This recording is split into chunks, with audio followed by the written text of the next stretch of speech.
తెలంగాణ రైతులకు గమనిక. ఏప్రిల్ 1 నుంచే ధాన్యం కొనుగోళ్లు.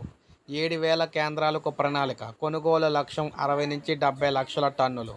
బియ్యం ధరల పెరుగుదలతో సేకరణపై ప్రభావం.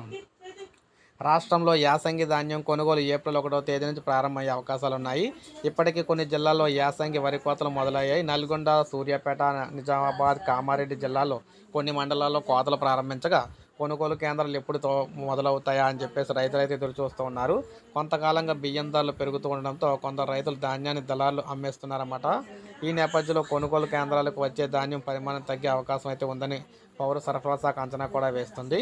గత సంవత్సరంలో రబీలో 66.85 లక్షల టన్నుల ధాన్యాన్ని సేకరించగా ఈ సీజన్లో 60.70 లక్షల టన్నుల ధాన్యాన్ని కొనుగోలు చేయాలని పౌర సరఫరా శాఖ అయితే నిర్ణయించిందన్నమాట. రాష్ట్ర వ్యాప్తంగా 7,000కు పైగా కేంద్రాలు అయితే ఏర్పాటు చేయాలని అధికార యంత్రాంగం అయితే ప్రతిపాదించింది. జిల్లాల వారీగా కొనుగోలు కేంద్రాలు అత్యధికంగా నిజామాబాద్లోని, ఇక్కడ సిద్దిపేట, జగిత్యాలలో అయితే ఏర్పాటు చేస్తున్నారు. సో మొత్తం మీద చూసుకున్నట్లయితే రైతులందరికీ కూడా ఏప్రిల్ 1 నుంచే కొనుగోలు కేంద్రాలు అయితే రాబోతున్నాయి తెలంగాణలోని. సో ఇది ఫ్రెండ్స్ ఈ వీడియో నచ్చితే లైక్ చేయండి, సబ్స్క్రైబ్ చేసుకోకపోతే మన ఛానల్ సబ్స్క్రైబ్ చేసుకొని ఫాలో